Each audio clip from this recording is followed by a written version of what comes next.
কলসিগড়ের তুঙ্গা নদীর তীরবর্তী বাজার অঞ্চল সকাল হতে না হতে প্রত্যহের ন্যায় আজও বেশ ব্যস্ত হয়ে উঠেছে।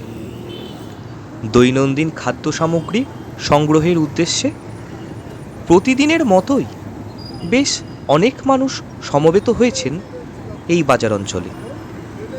তবে এই কলসিগড় বাজারের দুই দোকানদার নিরঞ্জন শাসমলের এবং সুকান্ত সাহার অন্যান্য দিনের নিরিখে আজকের দিনটা শুরু হলো বেশ ভিন্ন ধরনের।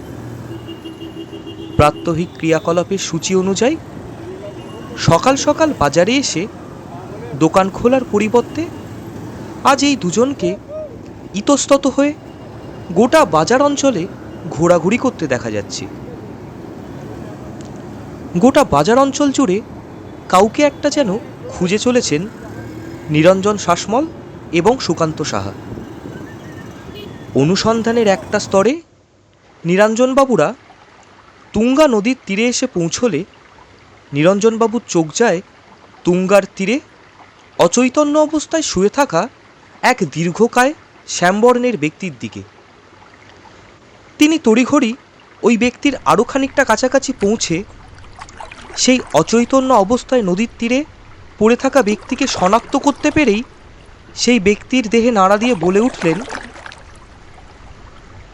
ব্যানার্জিদা, ও ব্যানার্জিদা, এই সুকান্ত, নদী থেকে হাত জোড়া করে একটু জল নিয়ে এসে ব্যানার্জিদার মুখে ছেটা, যা চট করে নিয়ে আয়। এই একখানা আচ্ছা লোক হয়েছে সত্যি, কাণ্ডজ্ঞানের নামমাত্র নেই এই লোকের। সকাল সকাল এ কি অবস্থা দেখো দেখি। সুকান্তবাবু নদী থেকে জল এনে তড়িঘড়ি মুখে ছিটিয়ে জ্ঞান ফেরালেন ইন্দ্রনাথ ব্যানার্জির। সদর শহরের স্বনামধন্য পরিবারের ছেলে এই ইন্দ্রনাথ ব্যানার্জি।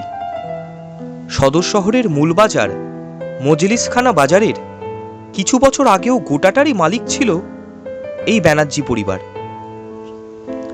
এছাড়াও হরেক রকম বাণিজ্যের এতটাই প্রসাদ ছিল যে সঠিকভাবে সেগুলির হিসাব সংরক্ষণ করাই যেন দায় ছিল। আর তা যথেষ্ট স্বাভাবিকও, কারণ গেঞ্জি কারখানা থেকে শুরু করে ইস্পাত কারখানা, সোনার ব্যবসা সহ ব্রিটিশ সরকারের সাথে সম্মিলিতভাবে বেতার যন্ত্র বিদেশে রপ্তানি, আরও কত ধরনের না বাণিজ্য। এক কথায় বলতে গেলে সদর শহরের বুকে বছর দশেক আগে অবধিও রীতিমতো দাপিয়ে বেড়াতো এই ব্যানার্জি পরিবার। তবে সমস্যাটা হলো বিশ্বযুদ্ধ বাঁধতে কাজ কারবার, অতগুলি কারখানা সহ সুদূর প্রসারিত হরেক রকম বাণিজ্য সব কিছুই যেন চোখের নিমেষেই একেবারে লাটে উঠে গেল। আর সদর শহরের বুকে অবস্থিত ব্যানার্জি বাড়ির সেই মজলিসখানা বাজার পরিণত হলো মিলিটারি ক্যাম্পে। ধূলিসাৎ হয়ে গেল ব্যানার্জি বাড়ির সেই ব্যবসায়িক প্রতিপত্তি। বিশ্বযুদ্ধ আরো ভয়ানক আকার নিলে সদর শহরের বিভিন্ন অঞ্চলের মানুষদের অনিচ্ছা সত্ত্বেও তাদের বাসভূমি ফেলে রেখে দেশের বিভিন্ন প্রান্তে নিরাপদ আশ্রয়ের সন্ধানে চলে যেতে হলো। একদা দাপুটে সমৃদ্ধ ব্যানার্জি পরিবারের ক্ষেত্রেও এর ব্যতিক্রম দেখা গেল না। বিষয় সম্পত্তি, ভিটেমাটি, ব্যবসা বাণিজ্য সর্বস্ব খুইয়ে তিন ভাগে বিভক্ত হয়ে দেশের ও রাজ্যের বিভিন্ন প্রান্তে ছড়িয়ে পড়ল অখণ্ড ব্যানার্জি পরিবার। একদল সদর শহরেরই অপেক্ষাকৃত নিরাপদ একটি স্থান চিহ্নিত করে সেটা বসবাস করতে শুরু করলেন। আর একদল রওনা দিলেন রাজ্য পেরিয়ে মধ্য ভারতের উদ্দেশ্যে।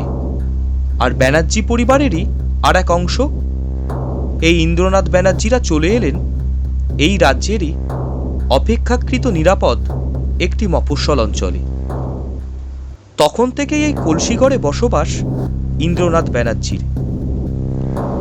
যুদ্ধের ভয়াবহ নেতিবাচক প্রভাবের ফলে ব্যবসা বাণিজ্য লাটে উঠলেও রাজকীয় কায়দায় জীবন অতিবাহিত করার অভ্যাস আয়শূন্য অবস্থায় বাসভূমি ছেড়ে কলসিগড়ে এসে ভিটে গড়েও ত্যাগ করতে পারেননি ইন্দ্রনাথবাবু। তাই স্বাভাবিকভাবেই অল্প কিছু সময়ের মধ্যেই সমস্ত সঞ্চয় প্রায় শেষ করে ফেলেন উনি, এবং পরিবারের বাকি অংশে কারো সাথে কোনো প্রকার যোগাযোগ বা ওনাদের কোনো হদিশ ইন্দ্রনাথবাবুর কাছে না থাকায় আর্থিক সাহায্যের জন্য পরিবারের অন্যান্য মানুষদের নিকট আর্জি জানাতেও ব্যর্থ হন তিনি। দেখতে না দেখতেই অত্যধিক ধনী সমৃদ্ধ একদা এক কথায় মজলিসখানা বাজার অঞ্চলে বাঘ আর গরুকে একঘাটে জল খাওয়ানো দাপুটে ইন্দ্রনাথ ব্যানার্জিকে গ্রাস করে অভাবের, অনটনের, দারিদ্রতার ভয়াবহ অভিশাপ। এবং এক সময়ের সদর শহরের তৎকালীন বৃহত্তম বাজার মজলিসখানা বাজারের পারিবারিক অংশীদার তথা সদর শহরের একমাত্র বেতারযন্ত্র নির্মাণ কারখানার মালিক ইন্দ্রনাথ ব্যানার্জি কোনো ক্রমে কলসিগড়ের ওপর দিয়ে বয়ে যাওয়া তুঙ্গা নদীর তীরবর্তী বাজার অঞ্চলে একটা ছোট ঘর নিয়ে সে তা বেতারযন্ত্র মেরামতের কাজ করে কোনো রকমের সংসার চালাচ্ছেন এবং জীবন অতিবাহিত করে চলেছেন। কিন্তু এত কিছু হয়ে যাওয়ার পরেও মাত্রাতিরিক্ত সুরাপান করার বদ অভ্যাসটা ওনার আজও রয়ে গেছে, যা কলসিগড় বাজার অঞ্চলের ওনার কিছু শুভাকাঙ্ক্ষী বন্ধুদের ও ওনার স্ত্রী কুসুমরানী দেবীর হাজার চেষ্টার ও বারণের পরও যায়নি। নিরঞ্জন শাসমল বেশ খানিকটা বীতশ্রদ্ধ হয়ে এবার বললেন, তুমি কি বলো তো ব্যানার্জিদা? কাল রাতে আমি আর সুকান্ত মিলে তুঙ্গার ঘাটে বসে তোমাকে প্রায় ঘন্টা দেড়েক ধরে বোঝালাম যে আজকের দিনে অন্তত এই কুখাদ্যগুলো থেকে দূরে থাকো। কোনো কথাই কি তোমার বোধগম্য হলো না? বৌদির পাশে আজকের দিনটা তো অন্তত থাকতে পারতে। সুকান্ত সাহা বললেন, আরে আচ্ছা ঠিক আছে, এসব এখন ছাড়ো শাসমলদা, যা হওয়ার হয়েছে। এই ব্যানার্জিদা, তুমি চলো এখন আমাদের সাথে বৌদির কাছে। এই বলে নিরঞ্জন শাসমল ও সুকান্ত সাহা ইন্দ্রনাথ ব্যানার্জিকে সঙ্গে নিয়ে তড়িঘড়ি টানা রিক্সা করে জাতীয় সড়ক ধরে দক্ষিণ দিক বরাবর রওনা দিলেন ইন্দ্রনাথ বাবুর স্ত্রী কুসুমরানী দেবীর পিতার গৃহের উদ্দেশ্যে। টানা রিক্সাটা মিনিট পাঁচেকের মধ্যেই ইয়ালডি মোড়ের পরবর্তী মোড় দিয়ে ডান দিকে বেঁকে ওনাদের গন্তব্যে পৌঁছে দিল। রোদ ঝলমলে এই সকালটায় ব্যানার্জিবাবু ওনার দুই সঙ্গী সমেত ওনার শ্বশুরবাড়ি প্রবেশ করতেই আপ্লুত হলেন। আবেগজনিত অশ্রু যথেষ্টই সুস্পষ্টভাবে প্রকট হতে দেখা গেল ইন্দ্রনাথ ব্যানার্জির দুই নয়নে। নিজেকে আর সামলাতে না পেরে ওনার স্ত্রী কুসুমরানী দেবীর কোল আলোকিত করে থাকা সদ্যজাত ইন্দ্রনাথ বাবুর ও কুসুমরানী দেবীর প্রথম সন্তান ওনাদের কন্যাকে ওনার স্ত্রীর কোল থেকে নিজের কোলে তুলে নিলেন ইন্দ্রনাথ বাবু। সদ্যজাত কন্যা সন্তানের নামকরণ করলেন ইন্দ্রনাথ ব্যানার্জি নিজেই।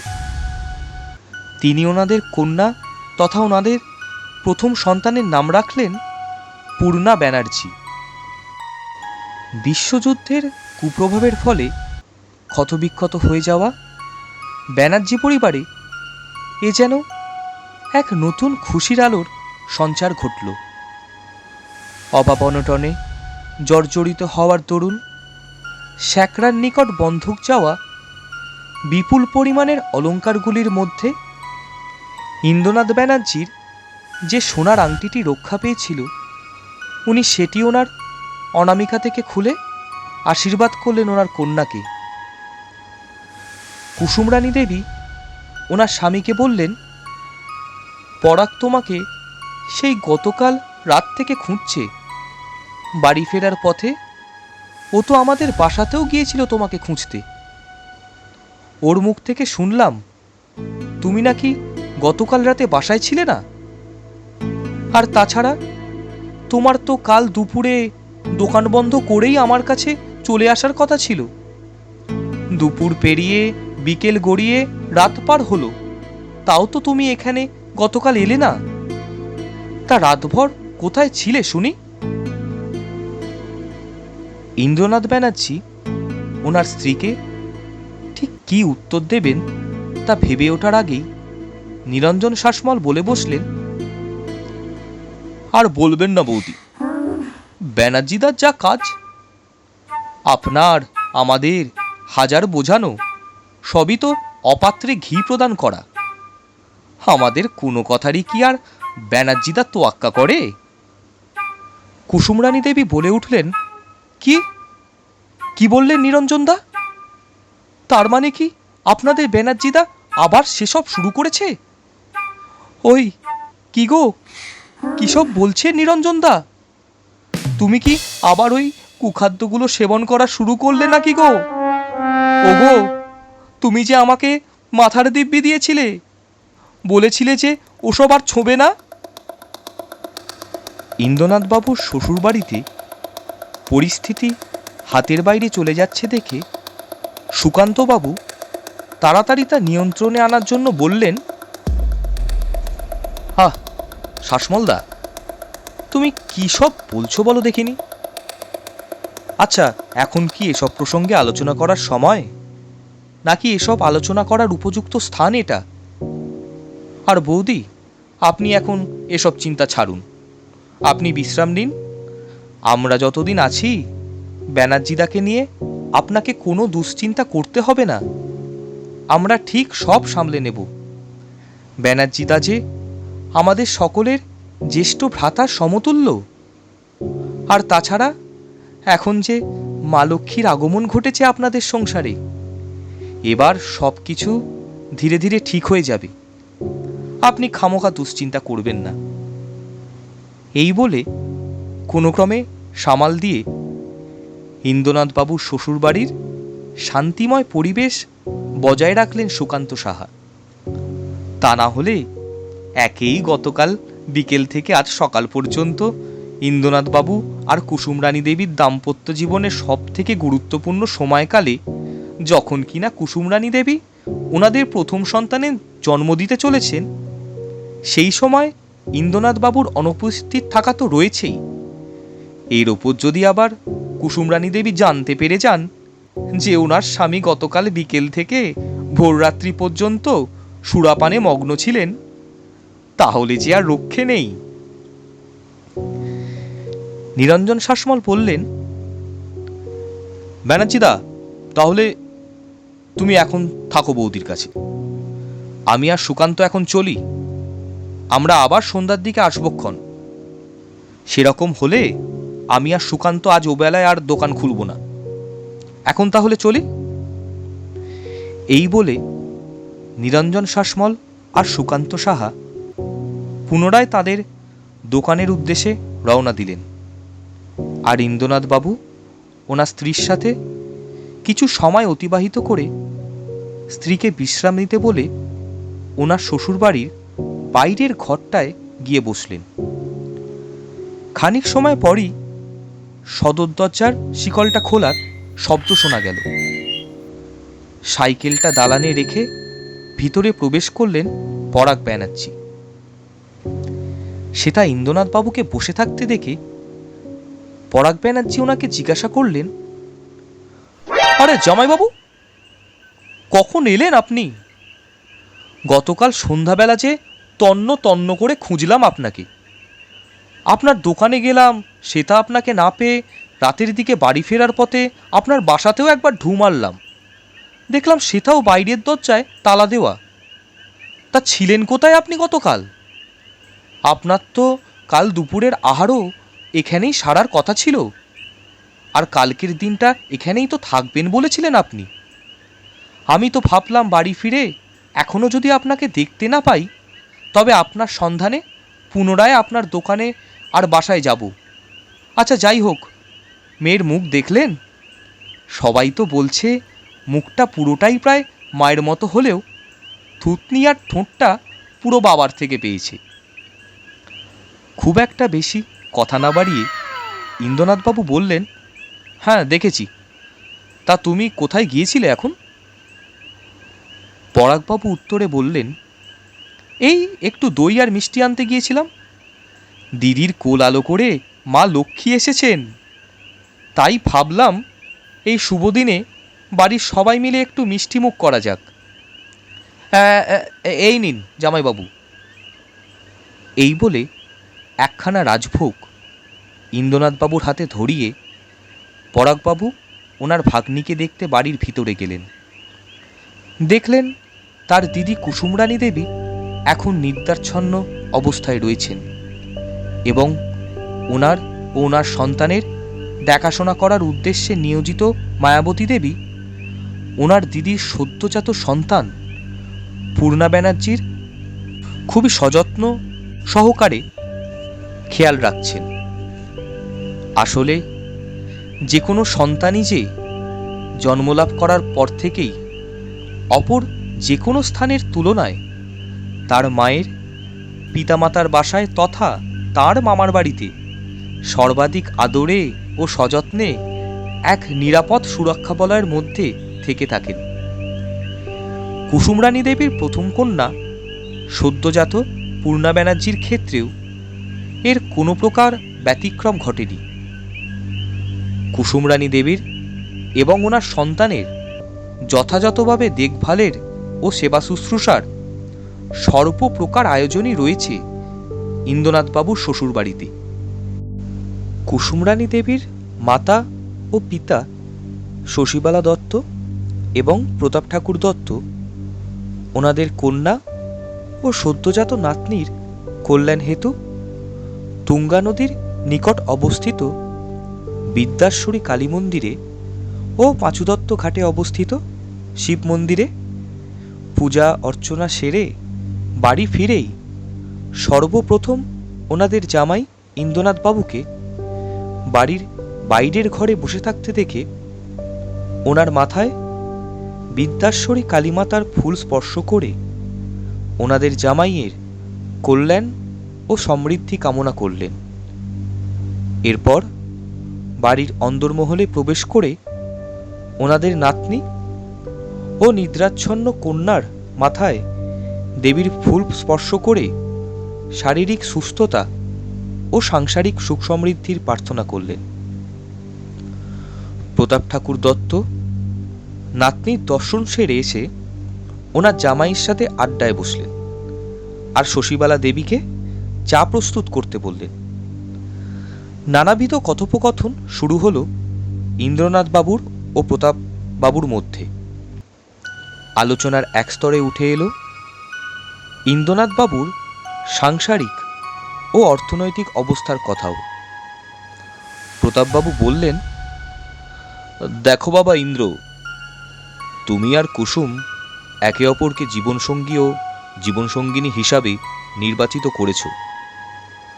তোমার অর্থনৈতিক দুরবস্থা সম্বন্ধে যথেষ্ট অবগত হওয়া সত্ত্বেও আমরা কিন্তু তোমাদের সিদ্ধান্ত মেনে নিয়েছি, কারণ তুমি যথেষ্ট সুশীল ব্যক্তি।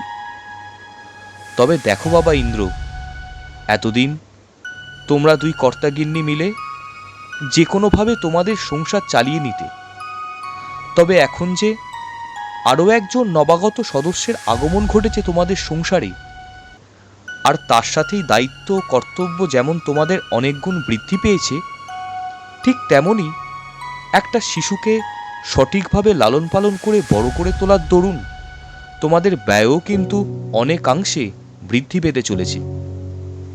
হ্যাঁ, আমি জানি তুমি নিয়মিতই বাজারে অবস্থিত তোমার বেতার যন্ত্র মেরামতের দোকানটায় বসো, তবে তাতে তোমার যা আয় হয় তা দিয়ে তো তোমাদেরই অনেক কষ্টসাধ্যে সংসার চলে। তা বাবা ইন্দ্র, তুমি তোমার আয় বৃদ্ধির বিকল্প কিছু ব্যবস্থা ভেবে রেখেছ তো? দেখো ইন্দ্র, আমি আর শশী যেমন তোমাদের পাশে সব ক্ষেত্রে এতদিন থেকে এসেছি, তার তুলনায় অনেক বেশি করে এখন থাকব, এই বিষয়ে তো কোনো দ্বিধাই নেই। তবে ইন্দ্র, তোমাকেও কিন্তু বেতার যন্ত্র মেরামতের সাথেই আয় করার আরও কিছু বিকল্প ব্যবস্থা করে ফেলতে হবে।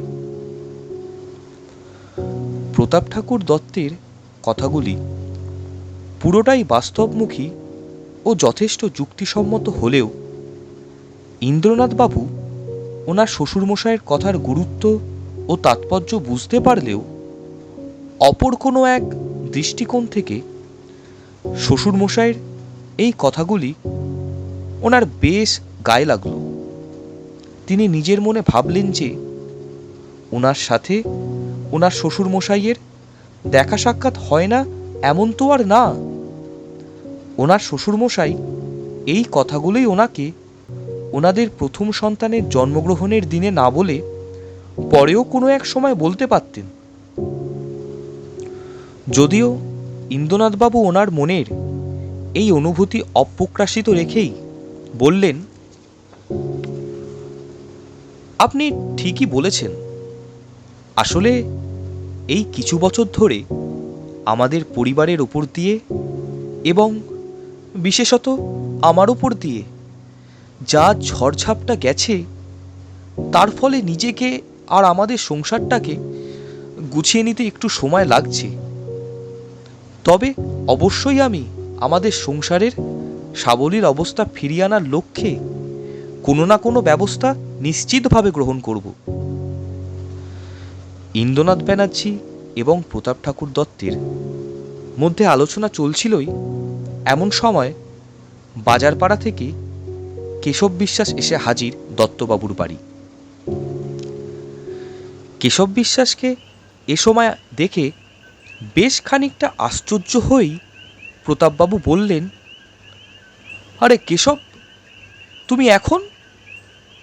সকালবেলা সংবাদপত্র দিয়ে গেলে তো দেখলাম। তা আবার নিশ্চয়ই সংবাদ দর্পণ ব্যতীত অপর কোনো একখানা সংবাদপত্র সকালে দিয়ে গেছিলে। আচ্ছা, ওটি না হয় থাক, তুমি সংবাদ দর্পণটাও দাও, আমি তোমাকে দাম দিয়ে দিচ্ছি। উত্তরে কেশব বিশ্বাস বললেন, আরে না দত্তবাবু, আমি ও কারণে আসি নাই। আপনি কি আজ কাগজ পড়েন নাই নাকি এখনো? আমি তো সকালবেলা সংবাদ দর্পণই দিয়ে গিয়েছি আপনারে। এখন আমি এলাম কারণ এক ভদ্রলোক আসিয়াছেন বাজারে। উনি ব্যানার্জিদার খোঁজ করিতেছেন। উনি বলিতেছেন উনার নাম নাকি ভক্তিনাথ ব্যানার্জি, ব্যানার্জিদার নাকি মেজ দাদা হন উনি। তাও আমি যদিও উনাকে ব্যানার্জিদার বাসার সন্ধান দিই নাই, তাহার কারণ বেশ কিছু বৎসর ধরিয়া আমরা সকলে ব্যানার্জিদাকে চিনি। কোনোদিনও তো ব্যানার্জিদার নিকট হইতে উনার কোনো দাদার সম্বন্ধে শুনি নাই। তাই আমি উনাকে আমার দোকানে বসাইয়া আগে ব্যানার্জিদার বাসা যাই এই বিষয়ে জানাইতে। তবে সেটা গিয়া দেখি ব্যানার্জিদা সেটা নাই। তখন বাজারে ফিরিয়া সুকান্তর নিকট হইতে জানিতে পারি যে উনি আপনার বাসায় এখন রইয়াছেন। তাই আমি ছুটে ছুটে ইহা আসিলাম। ইহা আসিয়া আমি এখন দেখিতেছি ব্যানার্জিদা তো আপনার নিকটেই রইয়াছেন। আচ্ছা ব্যানার্জিদা, আপনার কি কোনো জ্যেষ্ঠ ভ্রাতা রইয়াছেন নাকি আবার? যদিও মুখখান বেশ খানিক আপনার মতনই লাগিতেছিল। কেশব বিশ্বাসের এই নিরলস পরিস্থিতি বর্ণন সম্পূর্ণ হতে না হতেই ইন্দ্রনাথবাবু বলে উঠলেন, মেজদা? কি বলছো কি তুমি কেশব? মেজদা এসেছে? আচ্ছা কাকাবাবু, আমি এখন চলি। আমি কেশবের সাথে একবার এখনই যাই, গিয়ে দেখে আসি কেশব কি বলছে এসব। সেই সদর শহর ছাড়ার সময় শেষবার দেখা হয়েছিল মেজদার সাথে। তারপর এতগুলো বছর কেটে গেছে। পরিবারের অন্যান্য সদস্যদের মতনই এতদিন কোনো খোঁজ মেলেনি মেজদারও।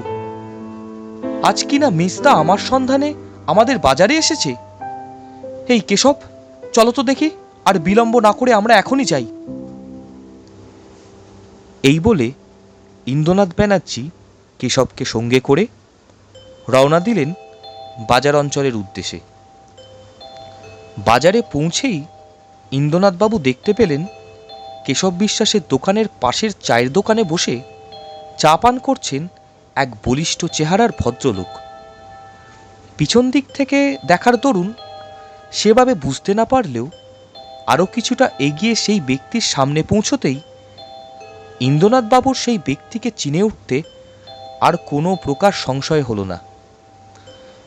ইন্দ্রনাথবাবু ওনার মেজদাদাকে দীর্ঘ বছর পর চোখের সামনে দেখতে পেয়ে বললেন, মেজদা, তুমি এখানে? এতগুলো বছর ধরে তোমাদের সকলের কত খোঁজ করেছি, তবুও কোনো সন্ধান পাইনি। আর তাছাড়া এত বছর পর তুমিই বা আমার সন্ধান পেলে কেমন করে? ইন্দ্রনাথবাবুর মেজদাদা ভক্তিনাথ ব্যানার্জি ওনার হাতে থাকা চায়ের ভাঁড়টি দোকানের সামনে রাখা একটা ছোট্ট আকারের আস্তা কুড়ে ফেলে উঠে দাঁড়িয়ে ওনার ভ্রাতা ইন্দ্রনাথ ব্যানার্জিকে বললেন, অনেক কষ্টসাধ্যে তোর ঠিকানাটা সংগ্রহ করে কলসিগড়ে এসে পৌঁছালাম। সদর শহর থেকে সবাই আলাদা হওয়ার পর আমি তোর বৌদি আর পেখমকে সঙ্গে নিয়ে রওনা দিয়েছিলাম বীরভূমের উদ্দেশ্যে। সেখানেই এত বছর বসবাস করেছি। তবে পরিবার পরিজনদের ছাড়া সেটা আমার ঠিক মন বসছিল না। এত বছর ধরে পরিবারের বাকি সদস্যদের সন্ধান পাওয়ার অনেক চেষ্টা চালিয়ে তবে এত বছর পর শুধু তোর ঠিকানা পেতে সক্ষম হয়েছি। তাই আর দেরি না করে একবার চলেই এলাম কলসিগড়ে। ইন্দ্রনাথবাবু, তা তুমি এখানে এসে ভালোই করেছো মেজদা।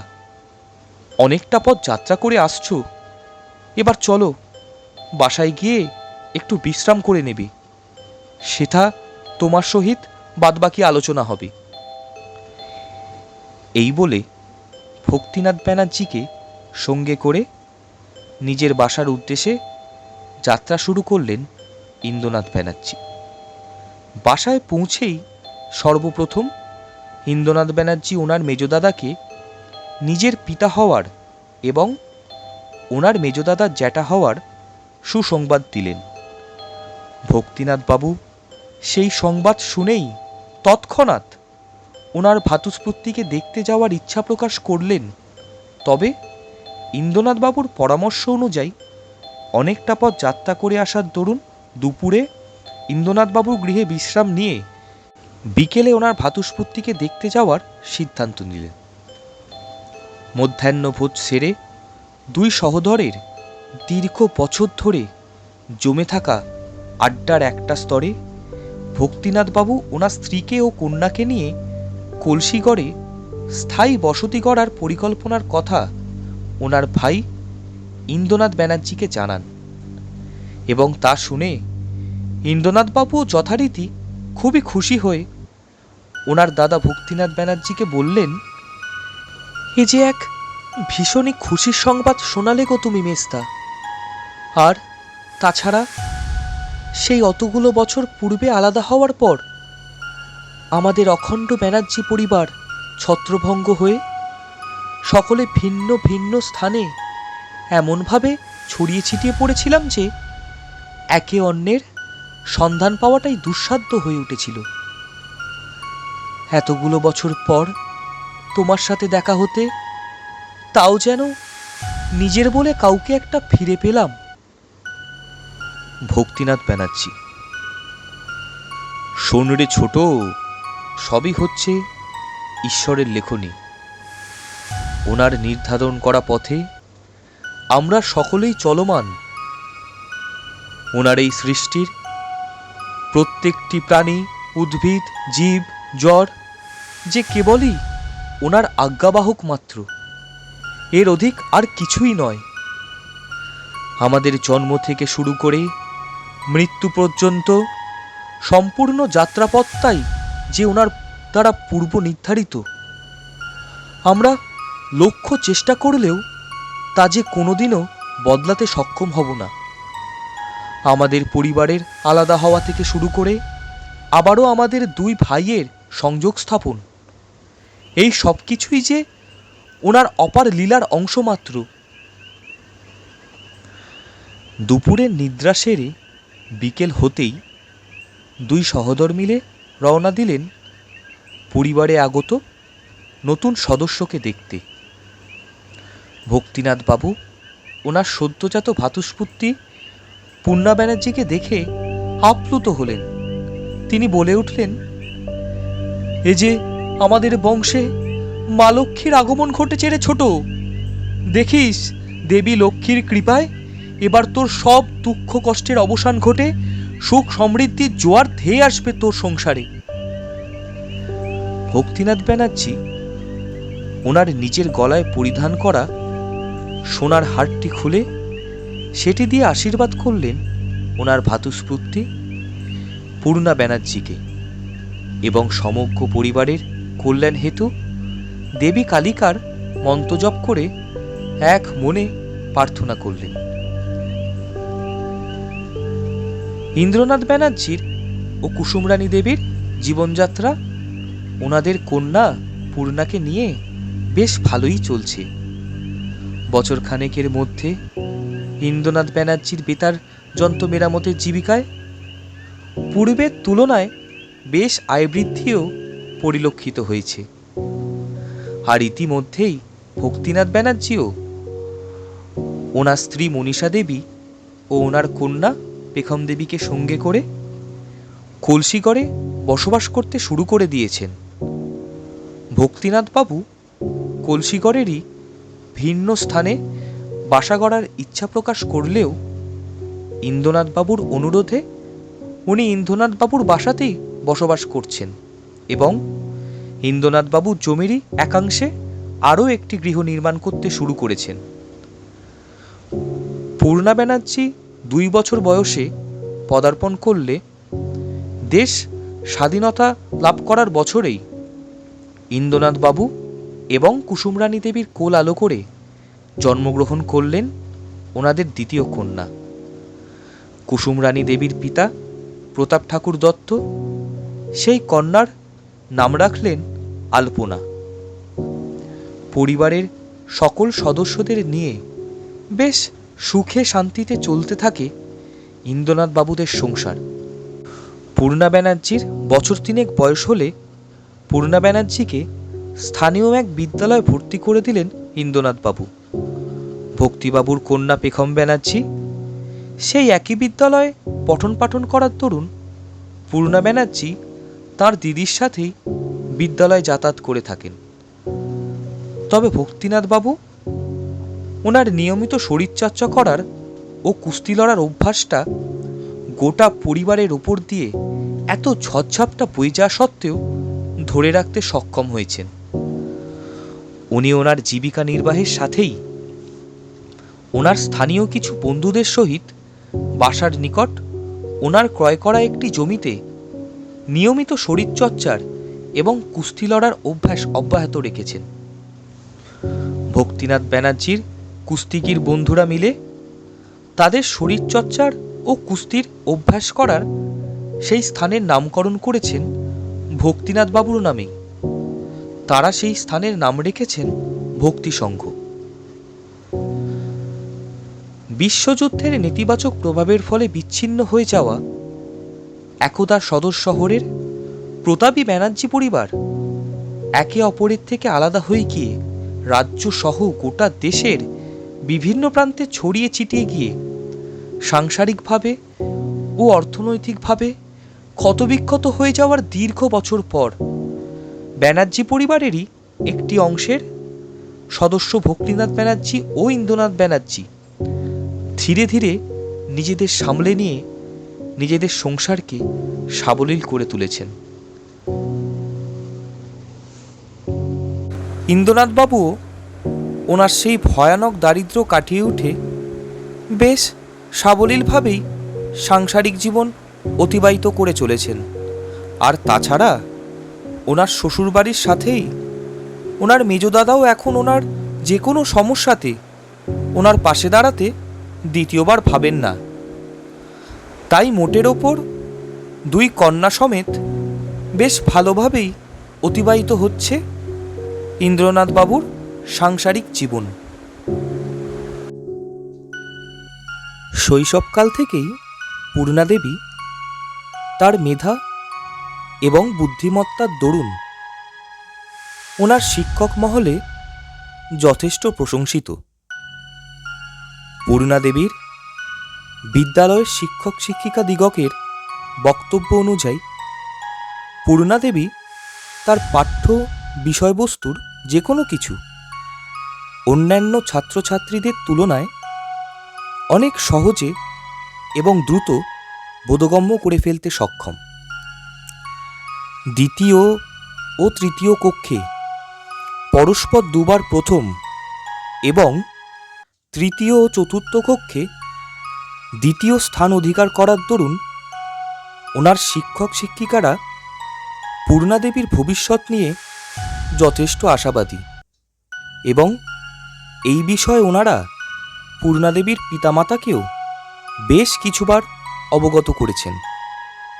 আর এরই মধ্যে আবার ইন্দ্রনাথ ব্যানার্জির এবং কুসুমরানী ব্যানার্জির সংসারে দুজন নতুন সদস্যেরও আবির্ভাব ঘটেছে।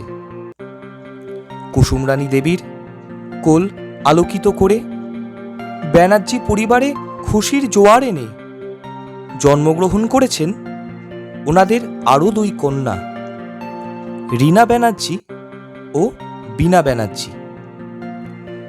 4 সন্তানের উজ্জ্বল উপস্থিতিতে সমৃদ্ধ সংসার ও ইন্দ্রনাথ বাবুর ব্যবসায়িক উন্নতি কুসুমরানী দেবীর ও ইন্দ্রনাথ বাবুর সংসারকে এক আদর্শ সুখী সংসারে পরিণত করেছে।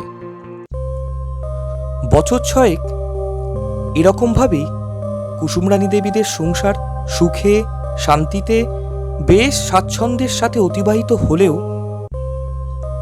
ওনাদের এই খুশির সংসার বেশ কিছুটা অবসাদপূর্ণ হয়ে পড়ল ওনাদের পঞ্চম সন্তান ওনাদের পুত্র টুটুন ব্যানার্জি জন্মগ্রহণ করার 1.5 বছরের মাথায়। কুসুমরানী দেবীর পিতা প্রতাপ ঠাকুর দত্ত এবং মাতা শশীবালা দেবী মাত্র 2 মাসের অন্তর্বর্তীকালীন সময়ে পরলোক গমন করাতে 5 সন্তান বিশিষ্ট ইন্দ্রনাথ ব্যানার্জির এবং কুসুমরানী দেবীর সুবিশাল সংসারের মাথার উপর থাকা ভরসাযোগ্য গুরুজন বলতে যে প্রধানত এই দুটি মানুষই ছিলেন। নিঃসন্দেহে ইন্দ্রনাথ বাবুর মেজদাদা ভক্তিনাথ ব্যানার্জি যে কোনো প্রকার দরকারেই উনার ভ্রাতার পাশে যথাসাধ্য দাঁড়ান, তা ঠিকই, কিন্তু ইন্দ্রনাথ বাবুর এবং কুসুমরানী দেবীর বিবাহের প্রথম দিন থেকে যেভাবে ওনাদের এই দুইজন শুভাকাঙ্ক্ষী গুরুজন সর্বপ্রকারে ওনাদের পাশে থেকেছেন, ইন্দ্রনাথ বাবুর এবং কুসুমরানী দেবীর বৈবাহিক জীবনের শুরুতে অভাব অনটনে যখন নববিবাহিত দম্পতি জর্জরিত, যখন দারিদ্র্যের প্রখর তাপে দগ্ধ ইন্দ্রনাথ ব্যানার্জির ও কুসুমরানী ব্যানার্জির দৈনন্দিন জীবন, সেই সময়কালে কুসুমরানী দেবীর মাতা শশীবালা দত্ত এবং পিতা প্রতাপ ঠাকুর দত্ত বটবৃক্ষের ন্যায় যে প্রকারে ইন্দ্রনাথ বাবুর এবং কুসুমরানী দেবীর মাথার উপর নিরাপদ ও নির্ভরযোগ্য আশ্রয়রূপে অবস্থান করেছিলেন, এর চেয়ে সত্যি কোনো বিকল্প হয় না। তাই মাত্র 2 মাসের স্বল্প সময়ের মধ্যেই এই দুইজন মানুষেরই পরলোক গমন করায় খুব স্বাভাবিকভাবেই শোকস্তব্ধ হয়ে পড়েছেন ইন্দ্রনাথ বাবুরা। যদিও অত্যন্ত শ্রদ্ধার সহিত শ্রাদ্ধানুষ্ঠান সহ অপর সকল প্রকারের গুরুত্বপূর্ণ আধ্যাত্মিক ক্রিয়া সম্পন্ন করে প্রতাপ ঠাকুর দত্তর এবং শশীবালা দেবীর বিদেহী আত্মার শান্তি কামনা করেই সংসারের তাগিদে পুনরায় দৈনন্দিন জীবনের নিত্যকার্যে লিপ্ত হয়ে পড়লেন ইন্দ্রনাথ বাবু। এই বছরই পূর্ণা দেবী তার গ্রীষ্মকালীন ছুটি অতিবাহিত করার সময়কালে প্রতিদিন বিকেলের ন্যায় একদিন বিকেলে ওনার পাড়ার সঙ্গিনীদের সহিত স্থানীয় একটি মাঠে লুকোচুরি খেলার উদ্দেশ্যে গিয়ে পৌঁছেই হতবম্ব হয়ে যান। তাদের চিরপরিচিত প্রত্যহ লুকোচুরি খেলার স্থানীয় মাঠটার এদিন বিকেলের চিত্রটা যে অপর দিনগুলির বিকেলের তুলনায় বেশ ভিন্ন। গ্রীষ্মকালীন ছুটি চলাকালীন প্রত্যহ বিকেলে পাড়ার এই মাঠকে লুকোচুরি খেলার মধ্য দিয়ে জমজমাট করে রাখা পাড়ার কন্যাগুলি যে সব কজন মাঠের একপাশে আঁটোসাঁটো হয়ে দাঁড়িয়ে রয়েছেন, আর তাদের পরিবর্তে সেই মাঠে ব্যাট বল হাতে দাপিয়ে বেড়াচ্ছে অপরিচিত 10-12 জন ছেলে। মাঠে প্রবেশ করতেই ডান দিকে একটা কোণ করে রাখা রয়েছে এক সারি সাইকেল, যেগুলির মধ্যে একটি দেখতে একটু ভিন্ন, যার হাতলটা একদম সোজা, আর এর ব্রেক জোড়া থেকে মোটা মোটা পাইপ নেমে গিয়ে চাকা জোড়ার সাথে যুক্ত হয়েছে। স্থানকাল এক হলেও এদিন বিকেলে তাদের পাড়ার মাঠটির পরিবেশ পরিস্থিতি যে একেবারেই ব্যতিক্রমী। মাঠের একপাশে সমষ্টিগতভাবে উপস্থিত পূর্ণাদেবীর সঙ্গিনীদের নিকট এই বিষয়ে পূর্ণাদেবী জানতে চাইলে উত্তরে ওনার এক সঙ্গিনী পূর্ণাদেবীর উদ্দেশ্যে বললেন, আরে দেখ না পূর্ণা, কোথা থেকে এই বালকের দল আজ এখানে এসে আমাদের খেলার স্থানটা দখল করে এখানে ক্রিকেট খেলছে। আর আমরা কিছু বলতে গেলেই ওই কালো জামা কালো প্যান্ট পরা ছেলেটি ওনার সাথে আনা ওনার পোষ্য ওই 2খানা বাঘের মতন দেখতে কুকুর দুটোকে আমাদের নিকট নিয়ে এসে আমাদের ভয় দেখাচ্ছে। পূর্ণাদেবীর অপর আরও এক সঙ্গিনী, হ্যাঁ রে পূর্ণা, কি জ্বালা বলতো দেখিনি।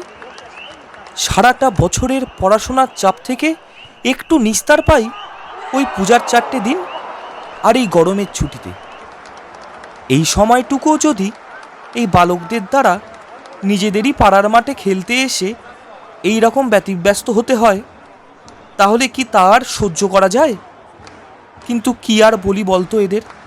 কিছু বলতে গেলেই তো ওই কালো জামা পরা দস্যু ছেলেটা ওর পোষা ওই বাঘের আকারের 2 অ্যালসিশিয়ান নিয়ে তেড়ে এসে ভয় দেখাচ্ছে।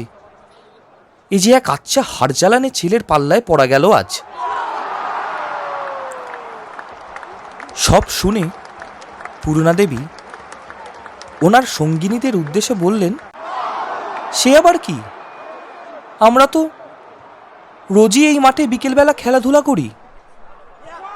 আজ এই বালকের দল কোথা থেকে উড়ে এসে জুড়ে বসলো এখানে, আবার আমাদের পাড়ার মাঠে খেলতে এসে আমাদেরই কিনা ভয় দেখানো। পূর্ণাদেবী ওনার সঙ্গিনীদের সহিত পাড়ার কিছু গণমান্য ব্যক্তি সহ আরও বেশ কিছু মানুষদের ডেকে নিয়ে এলেন পাড়ার মাঠে।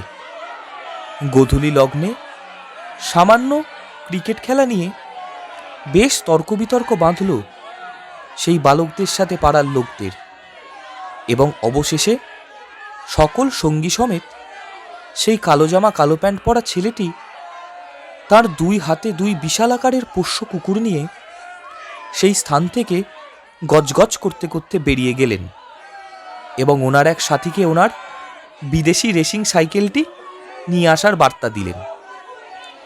পূর্ণাদেবীর এই দুঃসাহসিক পদক্ষেপের দরুন গ্রীষ্মকালীন ছুটিতে তাদের লুকোচুরি খেলার স্থানটি সুরক্ষিত হল।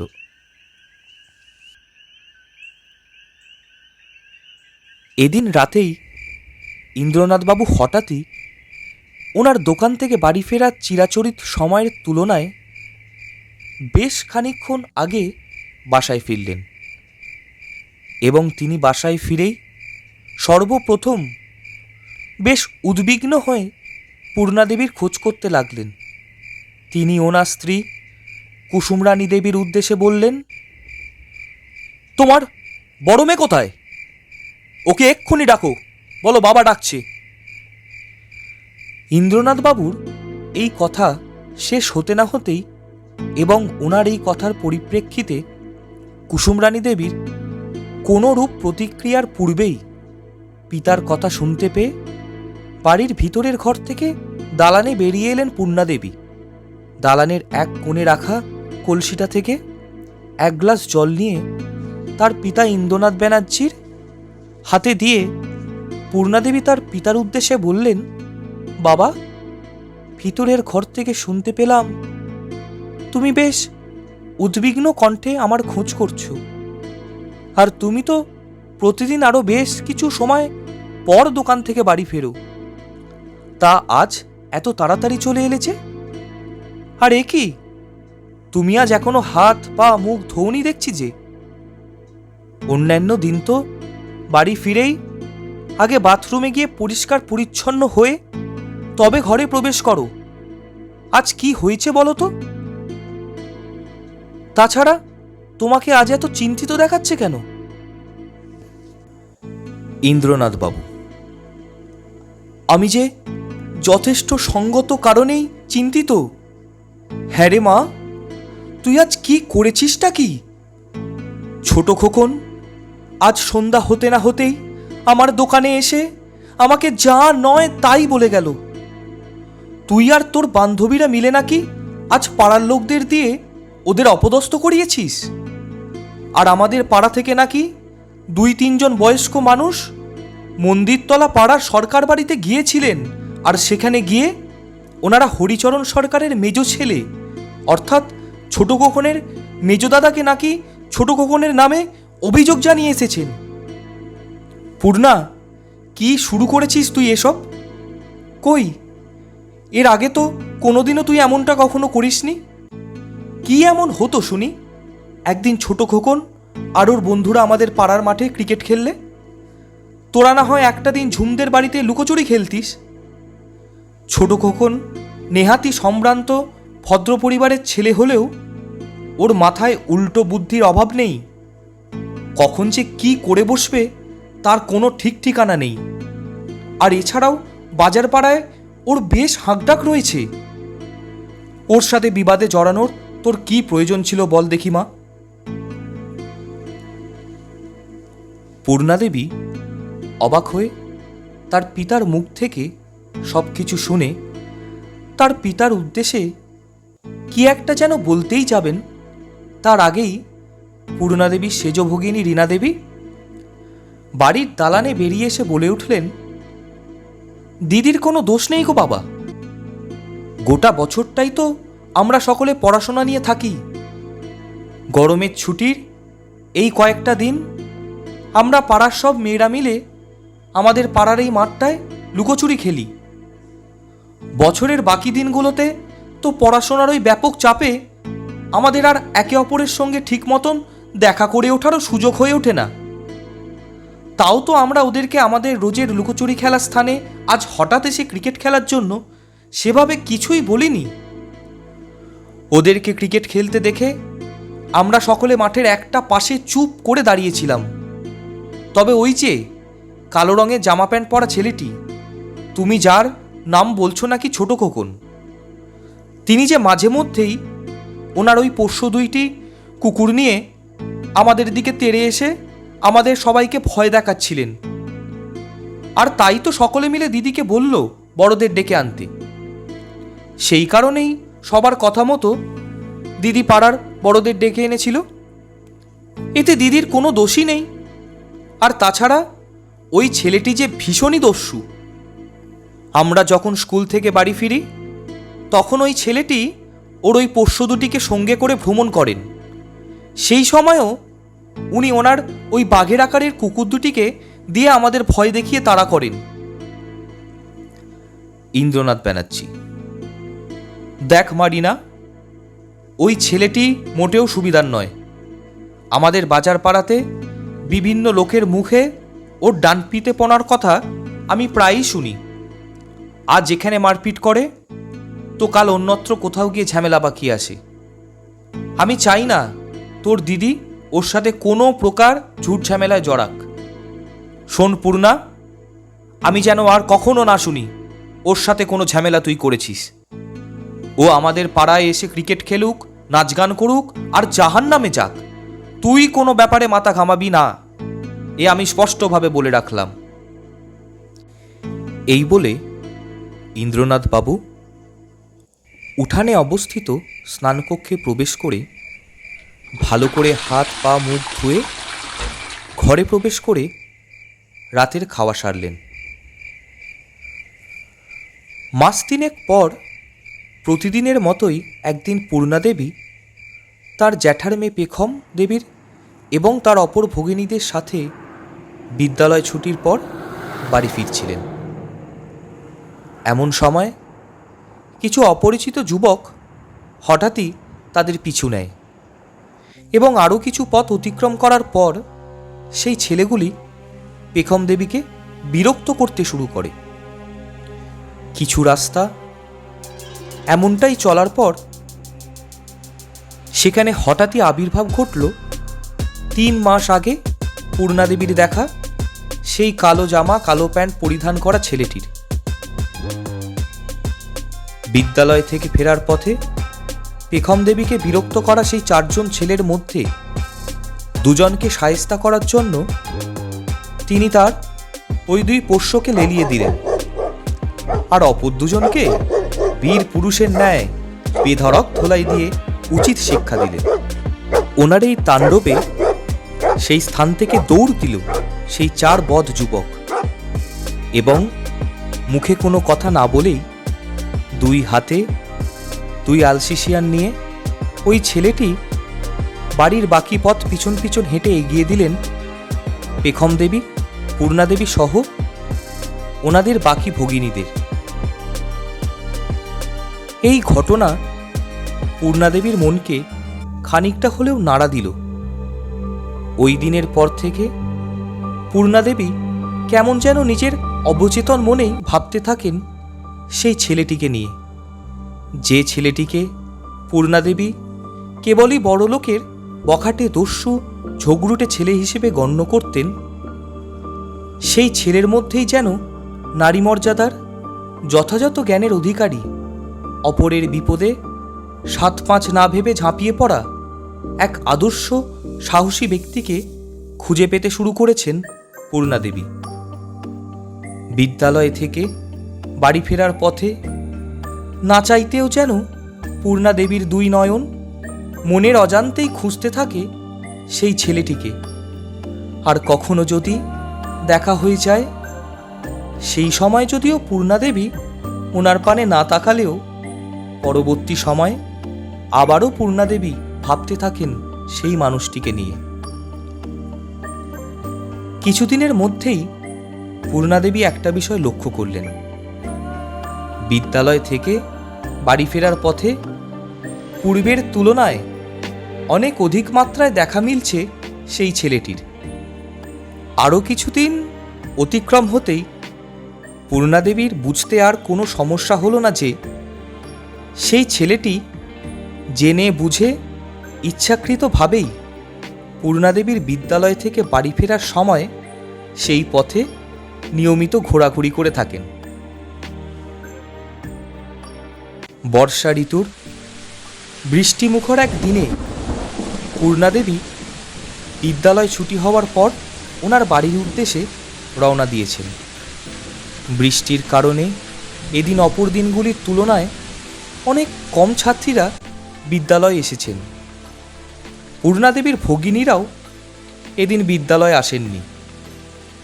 বাড়ি ফেরার পথে অগ্রসর হওয়াকালীন হঠাৎই পূর্ণাদেবী একটা গলার আওয়াজ শুনতে পেলেন। এই মেয়ে, দাঁড়াও, একটিবার দাঁড়াও বলছি। এই বলে কে একটা যেন পূর্ণাদেবীকে দাঁড়াতে বলছেন। সেই শুনে পূর্ণাদেবী পিছন পানে চেয়ে তাকাতেই দেখতে পেলেন ছোট খোকন দাঁড়িয়ে রয়েছেন। তবে তার জামার রং এদিন ভিন্ন। পরনে তার কচি কলাপাতা রঙের একটা সুন্দর পাঞ্জাবি আর ধবধবে সাদা রঙের একটা প্যান্ট। তার সর্বক্ষণের সঙ্গী সেই 2 বাঘের আকারের পোষ্যও আজ তার পাশে অনুপস্থিত। পূর্ণাদেবী ওনার দিকে তাকাতেই পূর্ণাদেবীর উদ্দেশ্যে ছোট খোকন বললেন, আমার নাম বিদ্যুৎ সরকার। ছোট খোকন আমার ডাকনাম। মন্দিরতলা মাঠের উল্টো দিকে ধরেদের বাড়ির ঠিক পূর্ব দিক বরাবর যে বাড়িটি রয়েছে সেটি আমার বাসস্থান। পূর্ণা দেবী। আমি পূর্ণা ব্যানার্জি। তা কি বলতে চান বলুন? আপনি আমাকে ডেকে দাঁড় করালেন কেন? বিদ্যুৎ সরকার। তোমাকে আমি কিছু বলতে চাই। প্রথমেই বলি, তোমার মতন সাহসী প্রতিবাদী মানুষ আমার ভীষণ ভালো লাগে। সেদিন তোমাদের প্রত্যহের লুকোচুরি খেলার স্থানে অমনভাবে কাউকে কিছু না বলে কয়ে হঠাৎই গিয়ে ব্যাট বল পেটাতে শুরু করে দেওয়াটা আমাদের উচিত হয়নি। আর এছাড়াও আমার কোনো আচরণে যদি তোমার বা তোমার বোনদের কারো খারাপ লেগে থাকে তাহলে আমি মন থেকে দুঃখিত। কখনো যদি কোনো দরকার হয় তুমি আমাকে জানাতে পারো। পূর্ণা দেবী। আমি পূর্ণা ব্যানার্জি। দেখুন বিদ্যুৎবাবু, প্রথমেই আপনাকে ধন্যবাদ জানাই সেদিন ওই বদ ছেলেগুলোকে উচিত শিক্ষা দেওয়ার জন্য। আপনার কোনো আচরণেই আমি বা আমার বোনরা কেউই বিব্রত আজ অবধি হইনি। তবে হ্যাঁ, আপনি যদি আপনার ওই দুই অ্যালসিসিয়ান নিয়ে ইয়ার্কির ছলে আমাদের পিছনে তাড়া করাটা বন্ধ করে দেন তাহলে আমাদের আর কোনো অভিযোগই আপনার বিরুদ্ধে থাকে না। কারণ আপনার কাছে সেটা নিছকই খেলা হলেও আমাদের কাছে তা নিতান্তই ভীতির কারণ। আর আমরা তো ছাপোষা মধ্যবিত্ত মানুষ। আমরা নিজেদের দরকারটা নিজেরাই মেটাতে অভ্যস্ত। বিদ্যুৎ সরকার। আচ্ছা, আমার বিরুদ্ধে তোমার ওই একটিমাত্র অভিযোগ না হয় আজকের পর আর থাকবে না। তবে তুমি যদি অনুমতি দাও তাহলে কি তোমাকে আর একটা কথা বলতে পারি? পূর্ণা ব্যানার্জি। হ্যাঁ, বলুন। বিদ্যুৎ সরকার। আমরা কি বন্ধু হতে পারি? পূর্ণা দেবী। বন্ধুত্ব শব্দটা উচ্চারণ করা নেহাতি সহজ হলেও বন্ধুত্বের দায়িত্ব কর্তব্য পালন করে আদর্শ বন্ধু হয়ে ওঠাটা কিন্তু বেশ কঠিন। আপনি যা বলছেন তা ভেবেচিন্তে বলছেন তো? বিদ্যুৎ সরকার। হ্যাঁ, আমি যা বলছি সব ভেবেই বলছি। তুমি বলো পূর্ণা, তুমি হবে কি আমার বন্ধু? পূর্ণা ব্যানার্জি। এটা না হয় আমি একটু ভেবে নিয়ে আপনাকে আগামীকাল বলি। বিদ্যুৎ সরকার। কিন্তু আগামীকাল যে তোমার বোনরাও থাকবে। পূর্ণা দেবী। সে না হয় কাল আমি একটু তাড়াতাড়ি ফিরব। ওরা তো স্কুল ছুটির পর বন্ধুদের সাথে গল্প করে তারপর বাড়ি ফিরবে। বিদ্যুৎ সরকার। আর তুমি আমাকে আপনি বলে সম্বোধন না করে তুমি বলেই তো সম্বোধন করতে পারো। তুমিটা যে অনেক বেশি আন্তরিক আর বন্ধুত্বে অনেক অধিক প্রযোজ্য। পূর্ণা দেবী। এই বিষয়টা না হয় সময়ের ওপরই ছেড়ে দেওয়া যাক। তা বিদ্যুৎবাবু, আজ আমি চলি।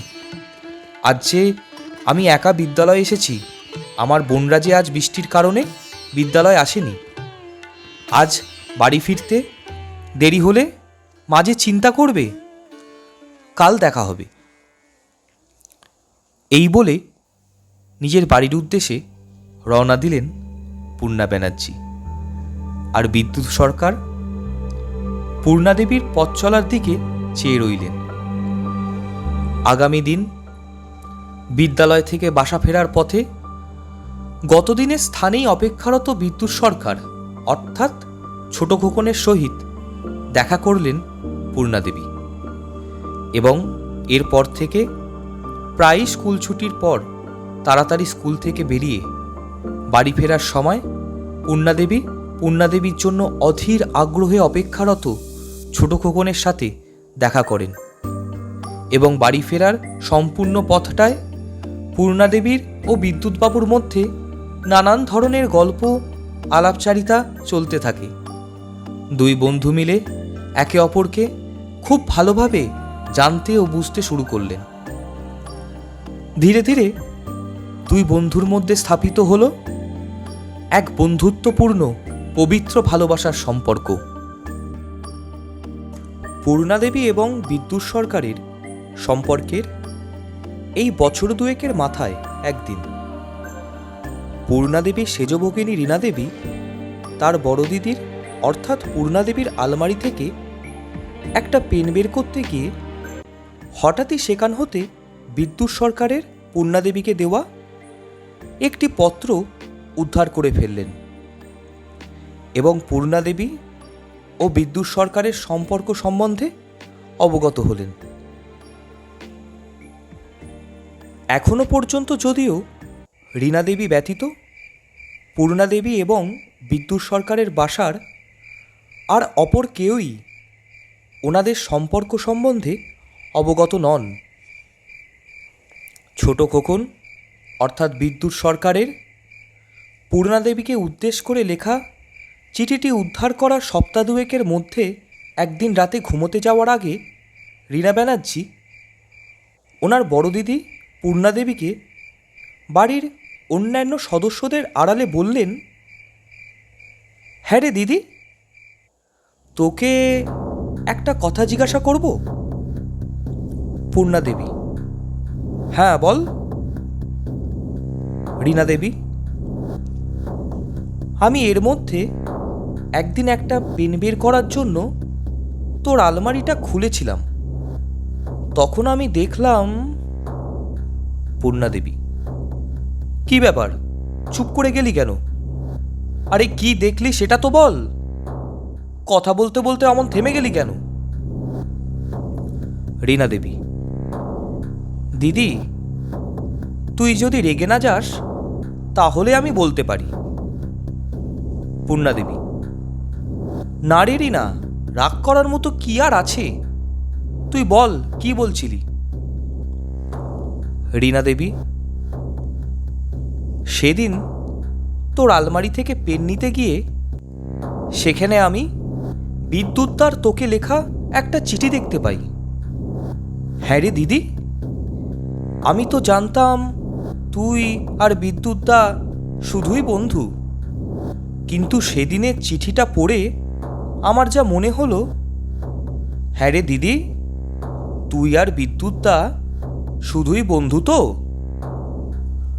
পূর্ণাদেবী, রীনা, তোর সাহস কি করে হয় আমার আলমারি খুলে আমার জিনিসে হাত দেওয়ার? যদি তোর একটা পেন নেওয়ারই দরকার ছিল তা তুই সেটা নিতিস, তবে আমার ব্যক্তিগত জিনিসে হাত দেওয়ার সাহস তোকে কে দিল? রীনাদেবী, দেখলি তো দিদি, আমি জানতাম তুই রেগে যাবি, তাই আমি তোকে বলতে চাইছিলাম না। পূর্ণাদেবী, আচ্ছা ঠিক আছে, শোন রীনা, তুই যা দেখেছিস সেই বিষয়ে এখনই বাড়ির কাউকে কিছু বলার দরকার নেই। সময় মতো আমি বাবাকে মাকে ঠিক সব বলবো। ওনার ইচ্ছা আছে ইংরেজি বিষয় নিয়ে শিক্ষকতা করার। উনি আগে একটা চাকরি জোগাড় করুক, আমি তারপর বাবাকে মাকে ওনার বিষয়ে জানাবো। এখন এইসব বিষয় তুই নিজের মধ্যেই রাখ। এই বলে পূর্ণাদেবী ঘুমাতে গেলেন। পূর্ণা ব্যানার্জির পিতা ইন্দ্রনাথ ব্যানার্জির বেতার যন্ত্র মেরামতের ব্যবসা ওনার একনিষ্ঠ পরিশ্রমে ইতিমধ্যেই ফুলে ফেঁপে উঠেছে। একদা সদর শহরের একমাত্র বেতার যন্ত্র নির্মাণ কারখানার মালিকের দৈনন্দিন জীবন বেতার যন্ত্র মেরামতের কাজ করে অতিবাহিত হলেও ইন্দ্রনাথ ব্যানার্জির কর্মের প্রতি একাগ্রতা ও কঠোর পরিশ্রমের ফলস্বরূপ ওনার সংসারে আর কোনো প্রকার অভাব অনটন সেভাবে এখন আর নেই। অর্থাৎ একটা মধ্যবিত্ত পরিবারের সাবলীলভাবে দৈনন্দিন জীবন ও সাংসারিক জীবন অতিবাহিত করার দরুন যে পরিমাণ অর্থের প্রয়োজন হয় বেতার যন্ত্র মেরামতের কর্মে লিপ্ত থেকে ইন্দ্রনাথ ব্যানার্জি এখন সেই পরিমাণ অর্থ উপার্জনে সক্ষম।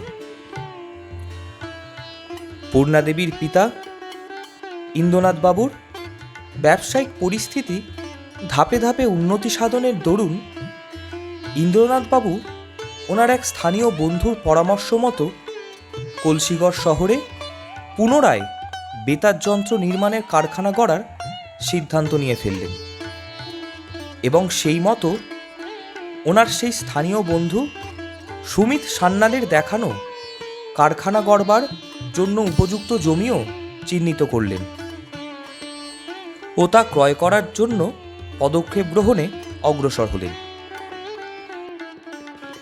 বেতার যন্ত্র নির্মাণে কারখানা গড়ার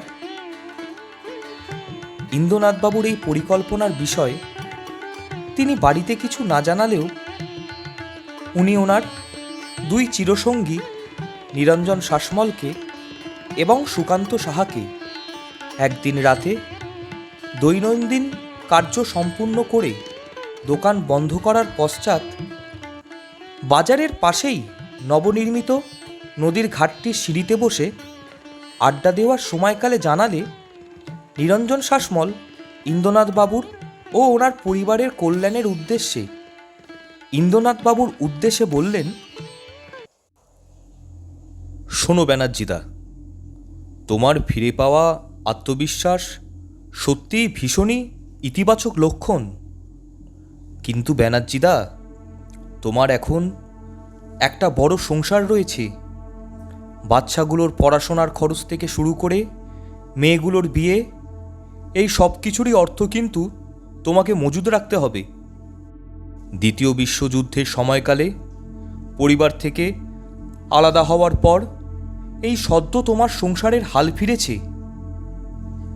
এখনই কি এতটা হঠকারী সিদ্ধান্ত নেওয়াটা তোমার ঠিক হচ্ছে? নীরবতা ভেঙে সুকান্ত সাহা বললেন, ব্যানার্জিদা, শাসমলদার কথাটা কিন্তু একেবারে ফেলে দেওয়ার মতো নয়। আর তাছাড়া কদিনই বা হয়েছে ওই সুমিতদের পরিবার এই ভূখণ্ডে এসেছে, আমরা কেউই তো ওনাদের সঠিকভাবে চিনিও না। ওর ওপর ভরসা করে এতগুলো অর্থ লগ্নি করা আমার অন্তত মনে হয় না ঠিক হচ্ছে। আর ওই অপর প্রান্ত থেকে আসা লোকগুলো কিন্তু একদমই সুবিধার নয়। ব্যানার্জিদা, তুমিই বলো তো, যারা 7-5 কিছু না ভেবে চিনতে অপর কোনো দেশের ভূখণ্ড জবরদখল করে দল বেঁধে বসে পড়তে পারে, তাদের কি কোনোভাবেই সুবিধার লোক হিসেবে গণ্য করা যায়? আর এটা যদি ধরেও নেওয়া হয় যে সুমিত ছেলেটা কুশল, তাও এই বছরখানেকেরও কম সময়ের আলাপে ওর কথায় তোমার এতগুলো বছরের পরিশ্রমের ফলস্বরূপ অর্জিত পুঁজি এভাবে লগ্নি করাটা আমার মনে হয় না খুব একটা বিচক্ষণতার পরিচয়। ব্যানার্জিদা, মস্ত বড় একটা সংসারের মাথা এখন তুমি। 5টা সন্তানের পড়াশোনা, 4টে মেয়ের বিয়ে, সব কিছুরই ভার কিন্তু তোমার কাঁধে। যা সিদ্ধান্ত নেবে খুব ভালো করে ধৈর্যের সাথে ভেবে বিচক্ষণতার সহিত নিও। তাড়াহুড়োতে কোনো ভুল সিদ্ধান্ত নিয়ে ফেলে বছরের পর বছর পরিশ্রম করে তিলে তিলে দাঁড় করানো সংসারটাকে বিপদের মুখে ঠেলে দিও না। আমি তো বলবো, হঠাৎ করে ওই সুমিত সান্যালকে বিশ্বাস করে এতগুলো টাকা ব্যয় করতে যেও না। এদিন রাতে ইন্দ্রনাথবাবু ওনার দুই হিতাকাঙ্ক্ষী বন্ধুদিগকের কথা যথেষ্ট মন দিয়ে শুনলেও এর ঠিক 7 দিনের মাথায় সুমিত সান্যালকে বেতার যন্ত্র নির্মাণের কারখানা গড়া হেতু জমি ক্রয় করার জন্য টাকা দিয়ে বসলেন। বেতার যন্ত্র তৈরির জন্য উপযোগী যন্ত্রসামগ্রী এবং কারখানার অন্যান্য সকল প্রয়োজনীয় যন্ত্রসামগ্রী ইন্দ্রনাথবাবু প্রথমে নিজে ক্রয় করতে চাইলেও পরবর্তীকালে সুমিত সান্যালের বারংবার অনুরোধে সেগুলি ক্রয় করার দায়িত্বও তিনি সুমিত সান্যালকে দিলেন ও যন্ত্রসামগ্রী কেনার জন্যও সুমিত সান্যালকে অর্থ প্রদান করলেন। প্রত্যহ রাতে ইন্দ্রনাথবাবু দোকান বন্ধ করার পূর্বে সুমিত সান্যালের আড্ডাস্থল হল ইন্দ্রনাথবাবুর দোকান। সেখানে সে সময় আড্ডা ও গল্পের সাথেই কারখানা গড়ার কাজের পরিকল্পনাও ঠিক করে নিয়ে থাকেন ইন্দ্রনাথবাবু এবং সুমিত সান্যাল। তবে ইন্দ্রনাথবাবু কারখানা গড়ার উদ্দেশ্যে ওনার অর্থ লগ্নি করার মাসখানেক পর সুমিত সান্যাল হঠাৎই ইন্দ্রনাথবাবুর দোকানে আসা বন্ধ করে দিলেন। দিন দশেক মতো এই ঘটনা ইন্দ্রনাথবাবুকে খুব একটা বিচলিত না করলেও এরপর ধীরে ধীরে সুমিত সান্যালের এরকম অস্বাভাবিকভাবে ইন্দ্রনাথবাবুর দোকানে আসা বন্ধ করে দেওয়াটা ইন্দ্রনাথবাবুর বেশ অদ্ভুত বলে মনে হতে শুরু করল। যে সুমিত সান্যাল কিনা একদিনও ইন্দ্রনাথবাবুর দোকানে আড্ডা দিতে আসতে অনুপস্থিত হতেন না, সেই লোকের যে বেশ কিছুদিন হয়ে গেল কোনো পাত্তাই নেই। ইন্দ্রনাথবাবু একদিন দুপুরে ওনার দোকান বন্ধ করার পর সুমিত সান্যালের সন্ধানে ওনার পাড়ায় গিয়ে পৌঁছলেন। সেখানে গিয়ে বিবাস দাস নামক এক ব্যক্তির সঙ্গে ওনার দেখা হলো। তিনি বিবাস দাসকে সুমিত সান্যাল সম্বন্ধে জিজ্ঞাসা করলে বিবাস দাস বললেন, সুমিত সান্যাল মানে ওই মন্টু সান্যালের নাতি? ইন্দ্রনাথবাবু, দেখুন কার নাতি সে তো আর আমি জানি না, তবে হ্যাঁ বেশ লম্বা, এই ধরুন আমার মাথায় মাথায়, আর শ্যামবর্ণ গায়ের রং। বিবাস দাস, দেখুন মশাই, আপনি যা বিবরণ দিলেন সেই শুনে তো মনে হচ্ছে ওই মন্টুদার নাতি হবে। তা মশাই, দেখে তো আপনাকে বেশ ভদ্রলোক বলেই মনে হচ্ছে, আর আপনার কথাবার্তাও তো দেখছি বেশ ভালোই। তা মশাই, আপনি ওই ছোঁড়ার খপ্পরে পড়লেন কিভাবে বলুন তো দেখি? আপনার পূর্বে আর তো কখনো কোনো ভদ্রলোককে দেখিনি এখানে এসে ওই হতচ্ছাড়ার খোঁজ করতে। বিবাস দাসের সকল কথাগুলোই যথাযথভাবে ইন্দ্রনাথবাবুর কানে ঢুকলেও ওনার যেন সঠিকভাবে কোনো কিছুই বোধগম্য হচ্ছে না। ইন্দ্রনাথ ব্যানার্জি বিবাস দাসকে বললেন, মানে কি বলতে কি চাইছেন আপনি? আপনি জানেন সুমিত কত দায়িত্ববান ছেলে? আমি যে বেতার যন্ত্র তৈরির কারখানা গড়তে চলেছি, এর জন্য উপযুক্ত জমির ব্যবস্থা করা থেকে শুরু করে কারখানার প্রয়োজনীয় যন্ত্র সামগ্রী ক্রয় করা, সকল দায়িত্ব ও নিজের কাঁধে তুলে নিয়েছে। আমি ওকে নিজের ছোট ভাইয়ের মতো বিশ্বাস করি। তাই জন্যই তো জমি কেনার আর যন্ত্র সামগ্রী কেনার পুঁজিসহ কারখানা গড়ার দায়িত্ব সবই আমি ওর হাতে তুলে দিয়ে নিজে নিশ্চিন্ত হয়ে দুবেলা দোকান সামলাতে পারছি। বিবাস দাস, আরে বলেন কি মশাই, সর্বনাশ করেছে। আপনি কি না ওকে বিশ্বাস করেন? আর লোক পেলেন না বিশ্বাস করে হাতে টাকা তুলে দেওয়ার? ওর দেখা আর পেলে হলো। ও যে একটা এক নাম্বারের ঠকবাজ। এই জীবনে আর কোনোদিনও আপনি ওর দেখা পাবেন বলে তো মনে হয় না। তাও চলুন ওদের বাড়িতে একবার নিয়ে যাই আপনাকে। বিবাস দাসের কথাগুলো সব শুনে ওনাকে অনুসরণ করে সুমিতদের বাড়ির দিকে হাঁটার সময় ইন্দ্রনাথবাবুর বুকের ভিতরটা কেমন একটা যেন ভারী হয়ে উঠছে। একটা ঠান্ডা স্রোত যেন ওনার শিরদাঁড়া বরাবর পা ফেলার সাথে সমান তালে তাল মিলিয়ে অনবরত বয়ে চলেছে। মিনিট দুয়েকের হাঁটাপথ পেরিয়ে মন্টু সান্যালের তথা ওনার নাতি সুমিত সান্যালের বাড়ি পৌঁছে সান্যালদের বাসস্থান সম্পূর্ণরূপে তালাবন্ধ অবস্থায় দেখে এবার বেশ ভালো রকম দুশ্চিন্তায় পড়লেন ইন্দ্রনাথ ব্যানার্জি। সুমিত সান্যালের বাড়ির প্রতিবেশীদের নিকট ওনাদের সম্বন্ধে জানতে চাইলে জানতে পারলেন যে সান্যালদের দেশের বাড়িতে যে বিবাদ ছিল তা নাকি মিটে গিয়েছে। তাই সান্যালরা এই দিন দশেক আগে হঠাৎই একদিন ভোরবেলা সপরিবারে ওনাদের দেশের বাড়ির উদ্দেশ্যে রওনা দেন। ইন্দ্রনাথবাবু আরও জানতে পারলেন এইখানে যে ভিটেতে মন্টু সান্যাল এবং সুমিত সান্যালরা থাকতেন সেটি নাকি আসলে সমাদ্দারদের পৈতৃক বাড়ি। সমাদ্দাররা 5 কি 6 বছর আগে ভিন রাজ্যে গিয়ে বসতি গড়েছেন। তারপর থেকে সমাদ্দাররা আর কোনোদিনও এখানে আসেননি। তখন থেকেই এই বাড়ি খালিই পড়ে রয়েছে। তাই সুমিত সান্যালরা এই ভূখণ্ডে আসার পর এই ভিটে খালি পেয়ে তা জবরদখল করে সেটা থাকতে শুরু করেন।